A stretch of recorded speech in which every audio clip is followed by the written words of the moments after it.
pido por favor si nos vamos al libro del Evangelio según San Lucas. Me acompañan a leer ya que estamos ahorita en pie. Vamos a leer por favor de la porción que se encuentra en el capítulo 7, por favor. ¿Te la puedo dejar? Sí, gracias. Capítulo 7 de Lucas. Y vamos a leer los primeros 10 versículos, ¿sí?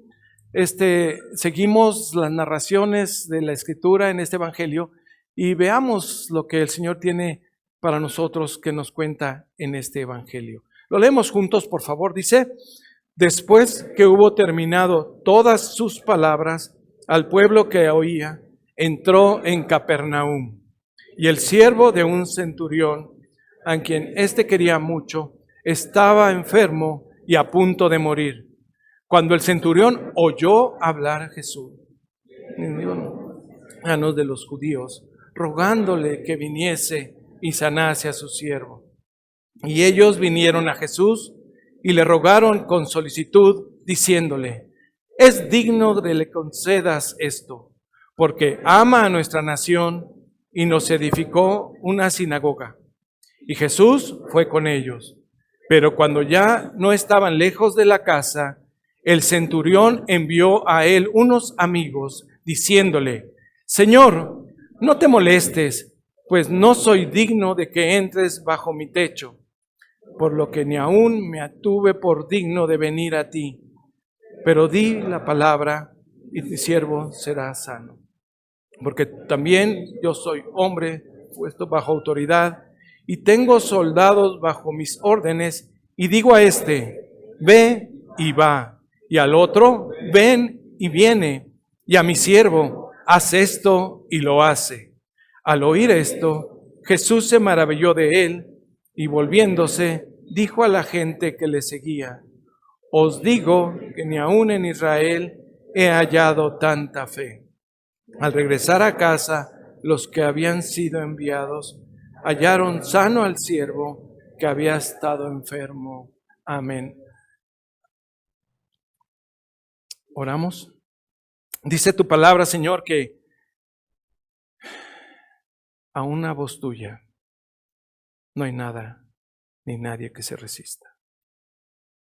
Cuando hemos venido leyendo en las Escrituras al Hijo de Dios, quien se humilló y descendió a la tierra y habitó entre nosotros y caminó entre el pueblo y tuvo compasión de la gente, no podemos más que darte gracias, Señor, porque vemos también la manera especial como tú has tenido compasión de cada uno de nosotros.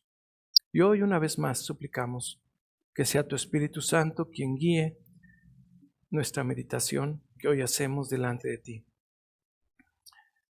Que las palabras que se pronuncien, que las reflexiones que hagamos a nuestro corazón y posteriormente, Señor, nos encaucen a siempre intentar y esforzarnos a cumplir tu voluntad. En Cristo Jesús oramos. Amén. Amén. Pero di la palabra y mi siervo será sano. Ocupen su lugar, por favor.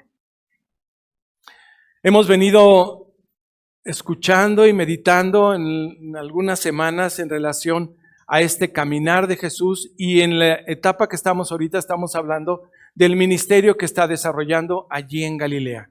La semana pasada hablábamos de ese llamado que le hizo a los apóstoles, a 12 de ellos, y los involucró en ese programa de trabajo, de formación, de entrenamiento y de ser testigos de los hechos maravillosos de Jesús, para que a su vez ellos, en el tiempo que el Señor lo había planeado, ellos continuaran esa tarea tan especial. Tenemos que recordar que este trabajo que está haciendo Jesús, que se nos viene narrando en el Evangelio de Lucas, se está dando en un tiempo que estamos bajo el amparo, la cobertura, el dominio, diríamos mejor, del Imperio Romano. No debemos nunca perder este punto de vista, porque son de los factores que tienen que considerarse al momento de que revisamos los textos bíblicos. Y una de las cosas que nosotros tenemos que entender bajo este imperio greco-romano, formas de trabajo, son maneras como la sociedad se manejaba, cómo era lo cotidiano que la sociedad se condujera. Y nosotros tenemos que entender perfectamente que en todas estas condiciones había diferentes formas de organización y había estratos sociales que nosotros tenemos que recordar y que Lucas nos hace el favor de recordar cuando registramos en el texto bíblico. Aquí nosotros podemos también y debemos reconocer que la misma condición de autoridad que ejercía Roma tenía diferencias claras en los diferentes grupos de gente. Había inclusive diferencias fuertes para las ciudades. Había ciudades que eran muy especiales. ¿Por qué? Porque había hijos, generales retirados, soldados retirados que habían sido fieles al imperio y que ahora disfrutaban y tenían ciertos privilegios de vivir en una ciudad donde era resguardada, cuidada y favorecida por el emperador. Así nosotros podemos ver ciudades como Filipos, Iconio y Listra, que aparecen después con el tiempo del apóstol Pablo y que viene narrado en el libro de Hechos de los Apóstoles, cómo tuvo privilegios esas ciudades para recibir la palabra de Dios y cómo fue atendida allí también. Había otras ciudades de menor rango, aquellas ciudades como donde nació Pablo mismo. ¿Se acuerdan que Pablo era ciudadano romano? Bueno, era una condición que tenía esa ciudad y había ciertos favores y privilegios que daba el imperio. A Pablo le ayudaron mucho al momento de llevar el evangelio por diferentes lugares, el ser de esa ciudad como ciudadano romano. Hay otras ciudades que están todavía en rango más bajo y son las ciudades que han sido tomadas y dominadas con poder y autoridad, por supuesto bajo el poder del ejército romano, reconocido en la escritura y reconocido fuera de los textos bíblicos. Y nosotros podemos ver que en estas ciudades sometidas había autoridades que habían sido puestas por el emperador y ya en tiempos de Jesús eran ciudades que en muchos momentos habían sido gobernadas por gentes afines al gobierno, aunque eran de la misma región de allí. Es el caso que ya tenemos en el tiempo de Jesús, donde allí en Judea, en Galilea, había ciertas personas que eran de la región, pero estaban bajo el dominio, control y tutoría de Roma.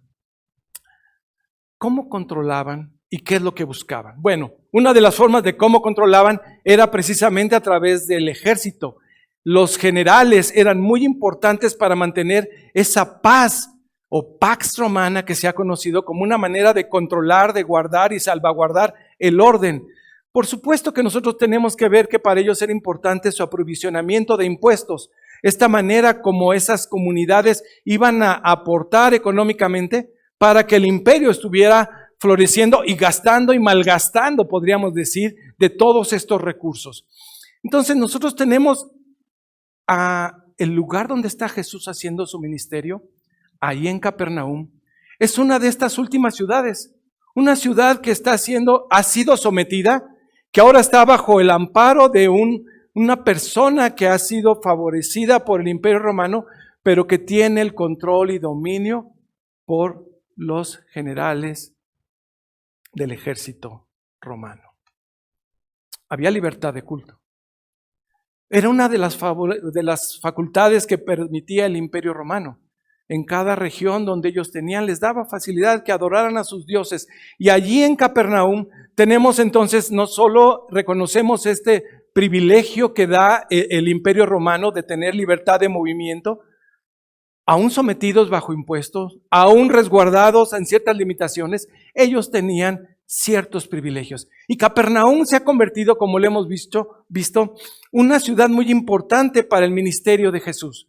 Una ciudad que es importante para nosotros reconocer, que tiene muchos factores que fueron de gran bendición. Por ejemplo, la ubicación geográfica, estar pegado junto a un mar, donde era cerca también de muchas conexiones que de manera favorable proponían que hubiera comercio de una comunidad hacia el norte, hacia el sur, este y oeste. Era una comunidad que podía vivir del comercio. Era una comunidad que, como hemos visto, había producción del pescado. Era una comunidad que también era multicultural, porque por ese movimiento que había de lugares.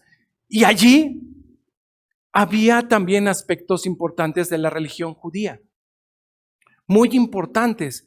Tal es el caso, y ya lo leímos en un momento, donde Jesús predicaba en una sinagoga allí en Capernaum. Allí había permiso para que hicieran sus trabajos.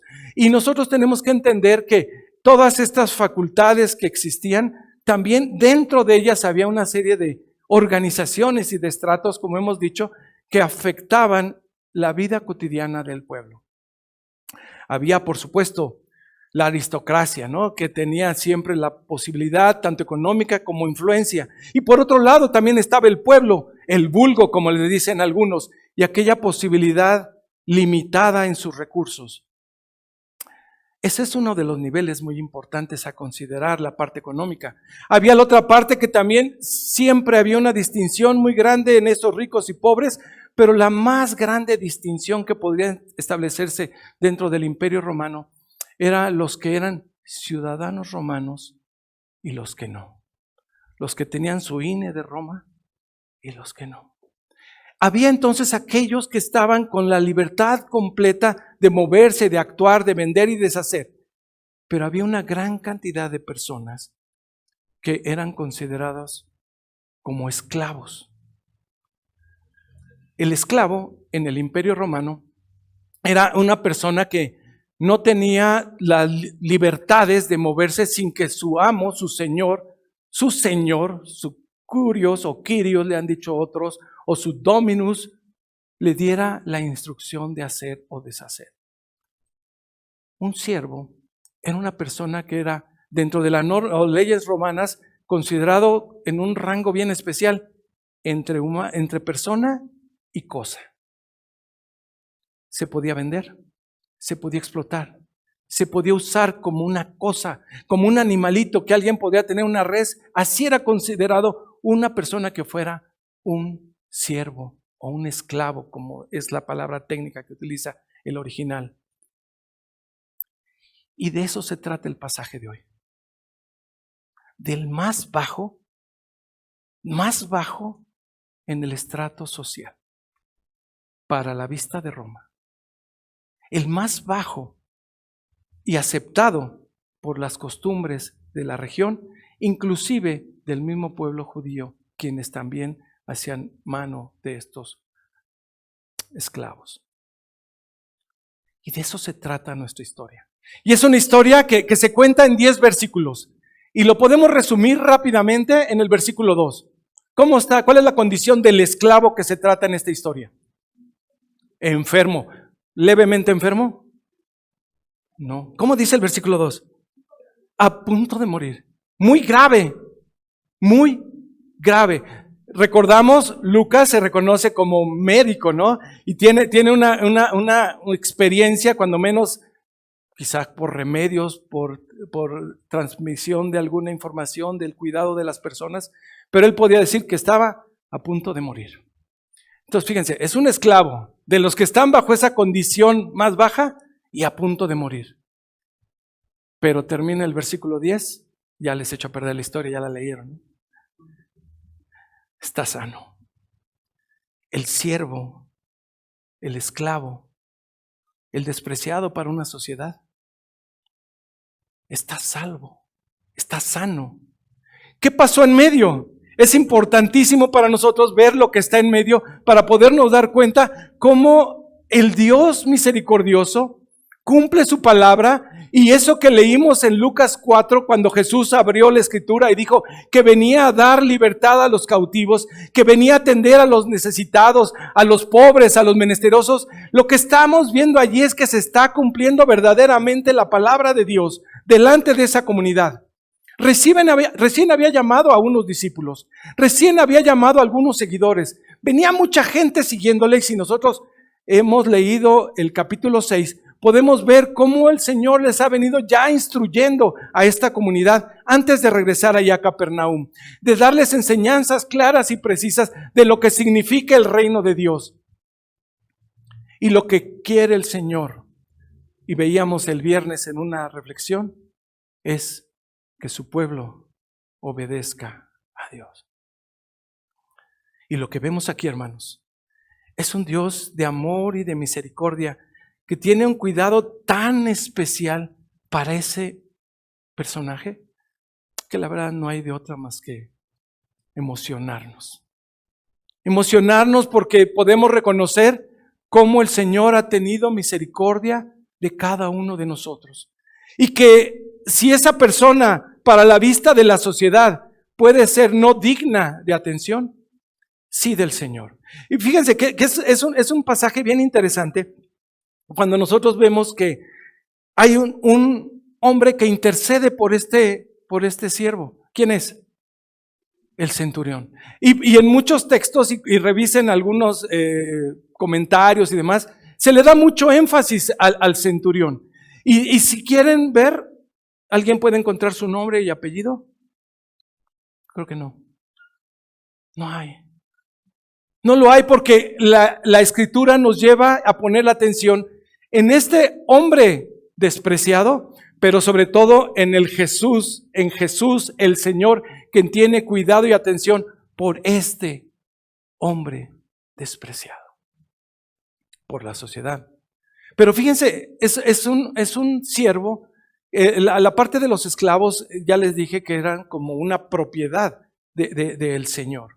Era alguien que estaba a disposición, pero no necesariamente tiene que ser alguien que fuera no preparado, sino que era alguien muy querido y muy apreciado, porque en la sociedad se utilizaban ese tipo de estructuras para poner a maestros, a poner a gente que supiera tocar algún instrumento.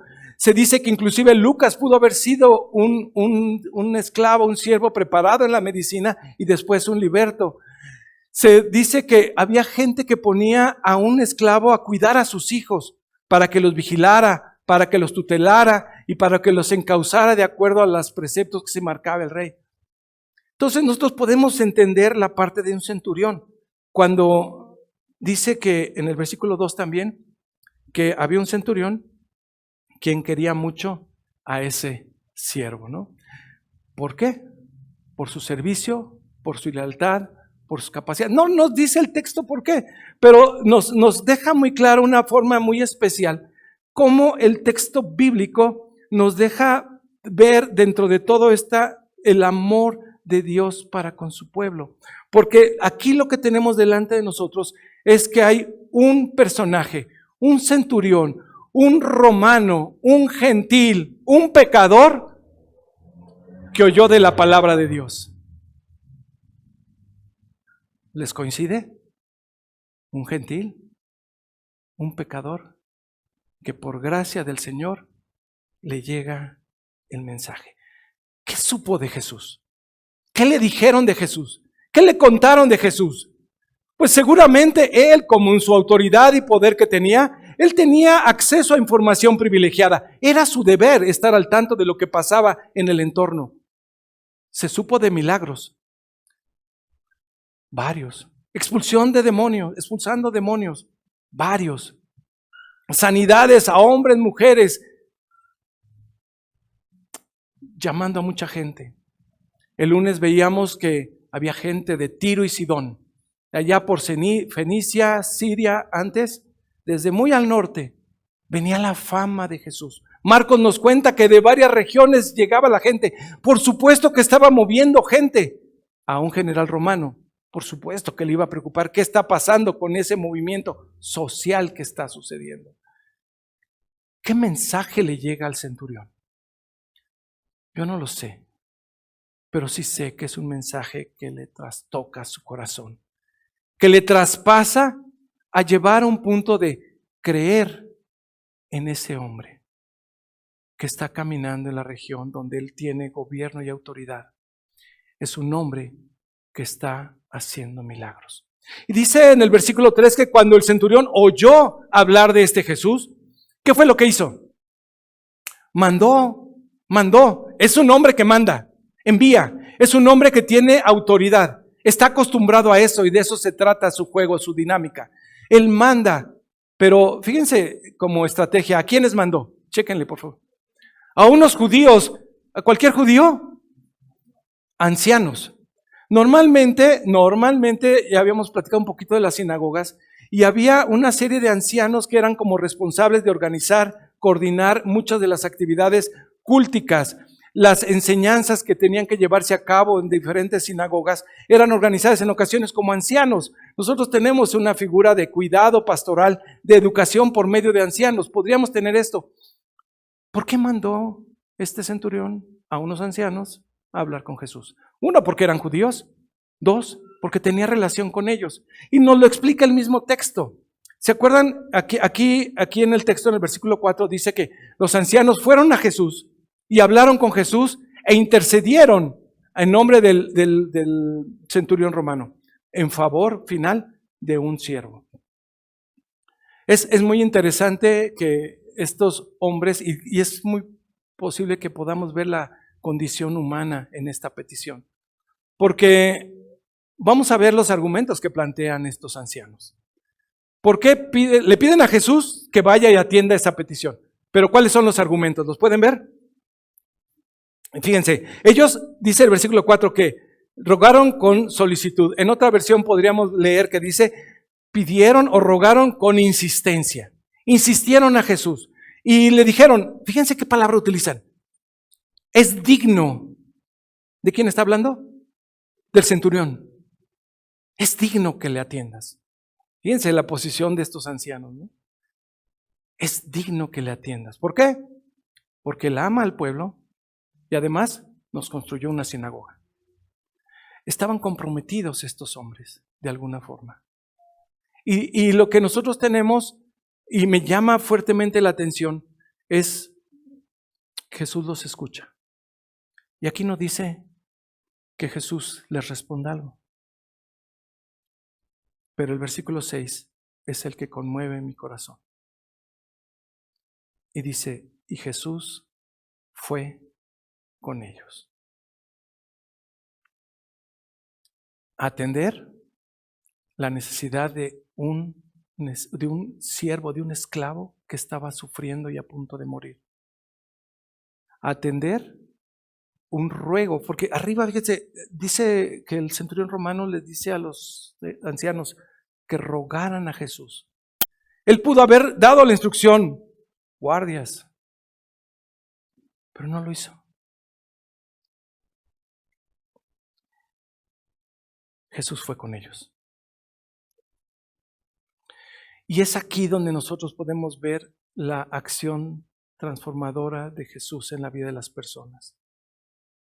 Porque sin importar su raza, no era judío el centurión, sin importar su condición gentil, que para los judíos era alguien despreciable quizá, sin importar lo que haya tenido como historia del pasado, era un general, a cargo que cuando menos de 100 gente, sangre seguramente había en sus manos.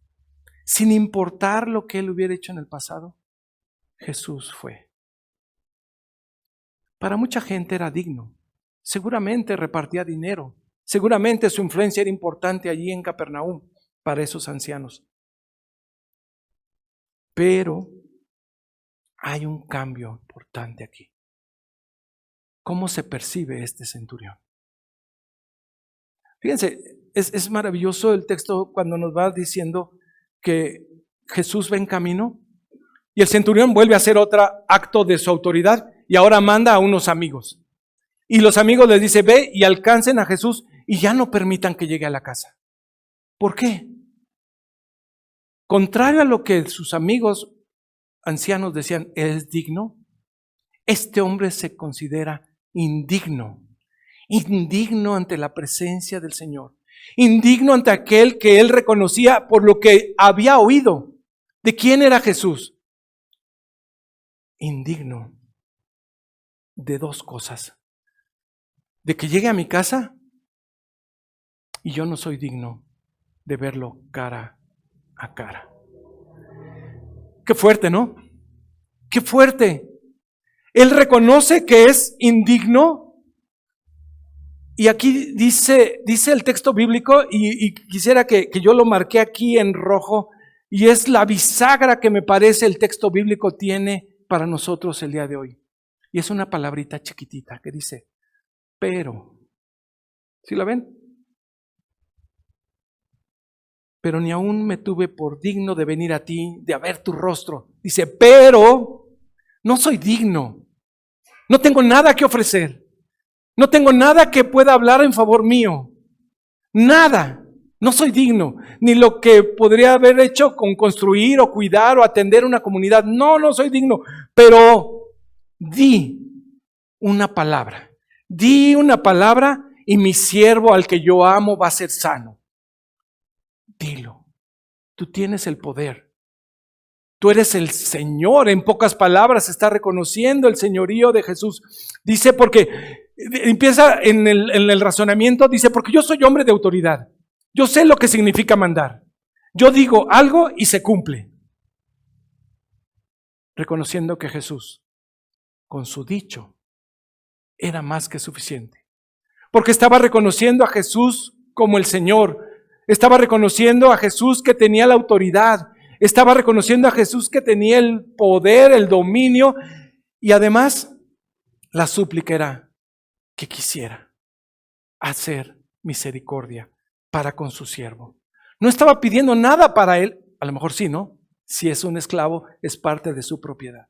Pero lo que nosotros tenemos aquí en un texto que nos deja claro que era alguien a quien la amaba, que le importaba y que era algo que él quería de corazón.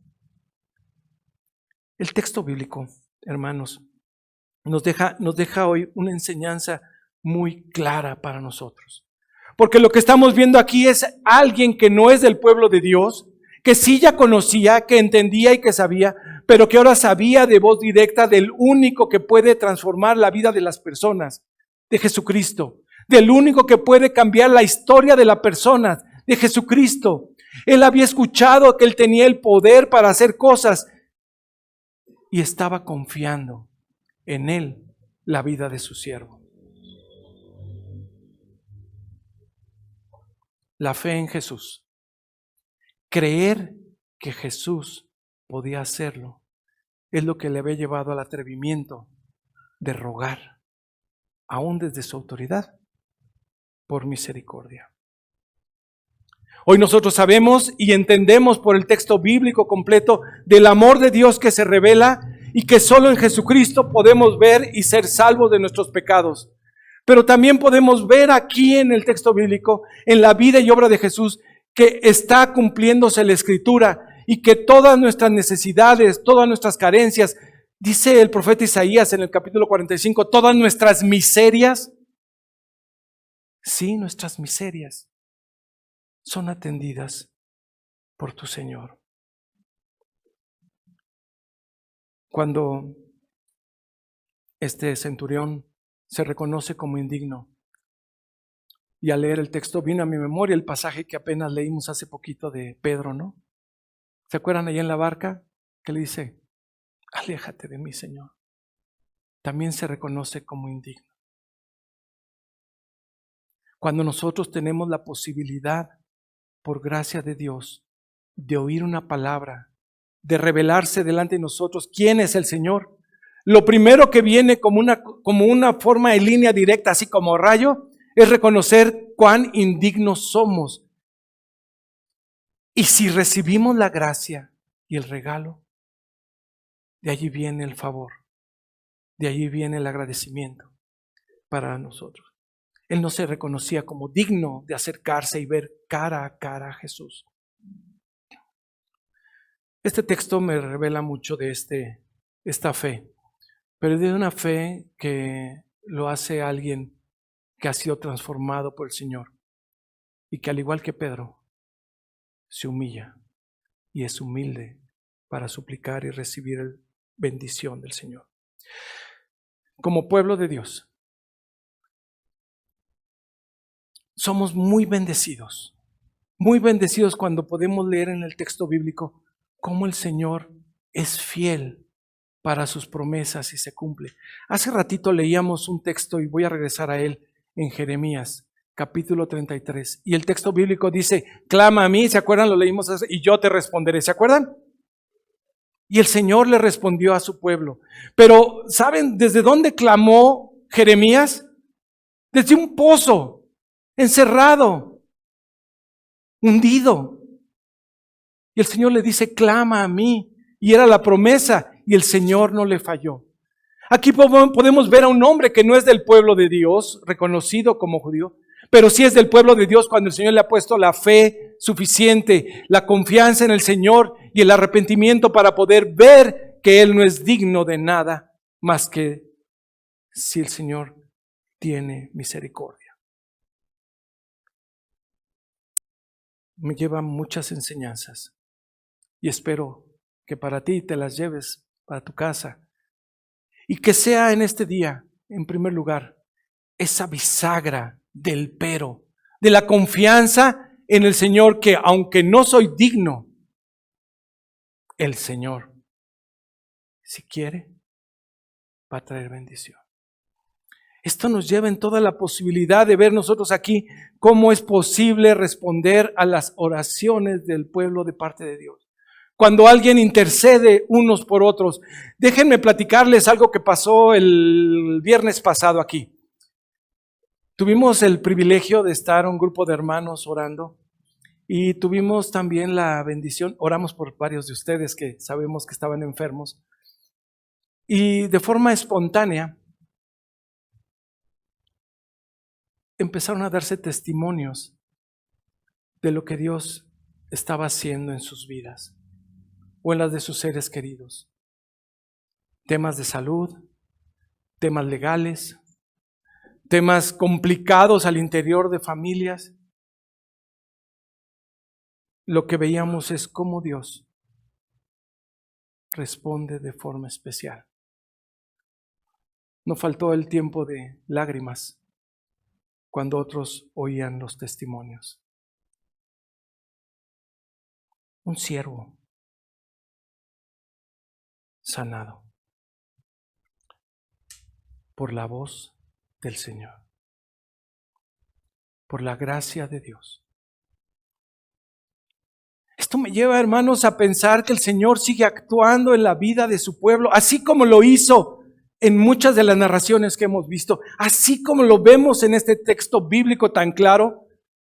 No fue necesario que fuera Jesús y le tocara, ni que dijera nada, ni que pusiera saliva, nada hizo, más que lo dijo. Aunque no viene en el texto, decimos que lo dijo y ese siervo fue sano, porque el Señor lo quiso. Y el Señor sigue actuando en la vida de tu pueblo, de su pueblo, y hoy es un tiempo para que nosotros, al igual que este hombre romano, indigno, pecador, reconozca el señorío del Señor Jesucristo y con confianza, con plena confianza, acercarnos a Él y dejar que nuestro Dios actúe en la vida de nosotros. Confiar humildemente en tu Señor es lo que hoy, Señor, te llama. Confiar y esperar en Él. Señor no le falla, su gracia es infinita. Podemos descansar en esta gracia del Señor, que Él soberanamente no le importaba que ese hombre centurión romano pecador no era del linaje de ninguno de los 12 hijos de Jacob, pero por la fe había sido incorporado a esa bendición del Señor. La fe es un elemento fundamental para el pueblo de Dios.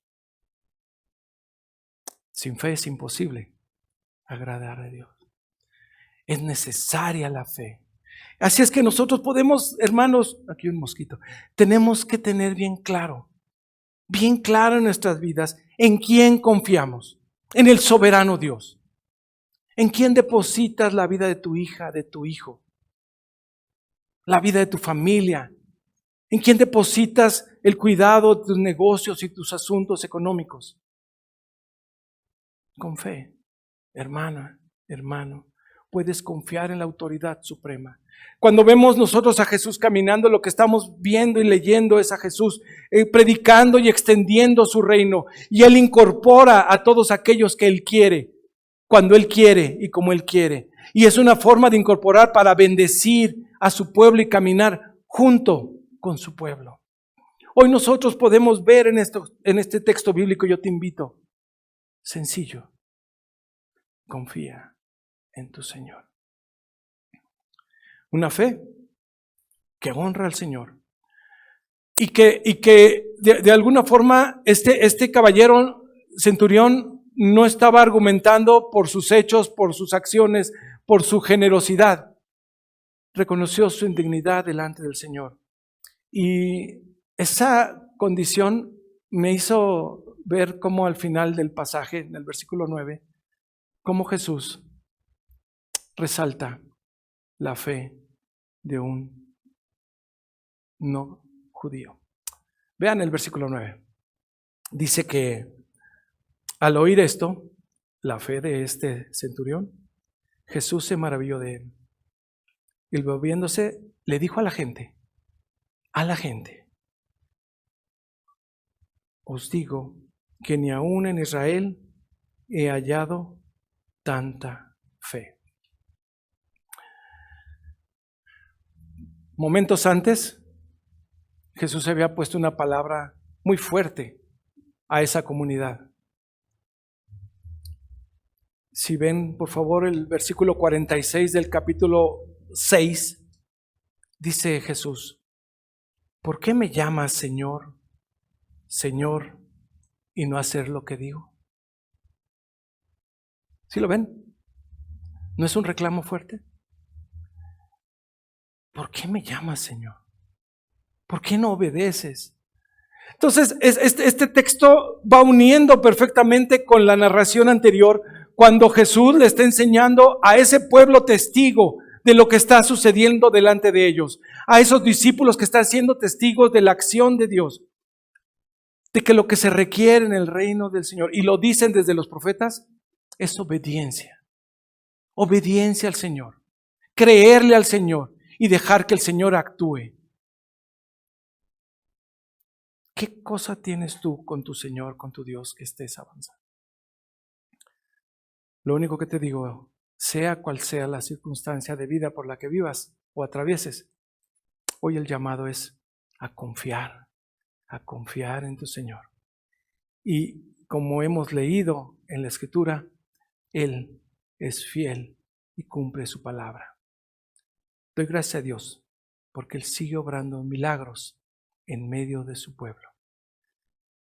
Cuando eso sucede, hermano, no dejes de darle la honra y la gloria a quien todo lo merece. ¿Oramos? Gracias, Señor. Gracias, Padre, porque hoy podemos reconocer en tu palabra todo aquello que tú has querido darle a tu pueblo. Que te conozcan a ti, oh Dios. Que conozcamos del amor tan grande que tienes para con nosotros por medio de Jesucristo. Es nuestro anhelo saber más de ti. Es nuestro anhelo conocer más de ti. Pero hoy también, al saberlo, Señor, hoy queremos suplicar humildemente que tu Espíritu Santo nos ayude y nos guíe a obedecerte a ti, a obedecer al Señor Jesucristo como nuestro Salvador, que nos ha encaminado y reconciliado con nuestro Padre, a ser guiados por tu Espíritu Santo, Señor, para hacer y cumplir el propósito por el cual tú nos llamaste. Si alguno de nosotros podemos decir como aquel hombre que en cierto momento confiesa ante Jesús que es débil la fe, hoy suplicamos, Señor, que fortalezcas nuestra fe. Ayúdanos, Señor, a que podamos ver siempre en ti nuestro camino y primer camino y único camino de salvación. Que podamos ver en medio de luchas y aflicciones y al atravesar por tiempos turbulentos, que podemos confiar en nuestro Señor. No en nuestras fuerzas, no en nuestra experiencia. Ayúdanos, Señor, a que como iglesia tengamos siempre fija la vista en Jesucristo como nuestro Salvador y guía. En Cristo Jesús oramos. Amén.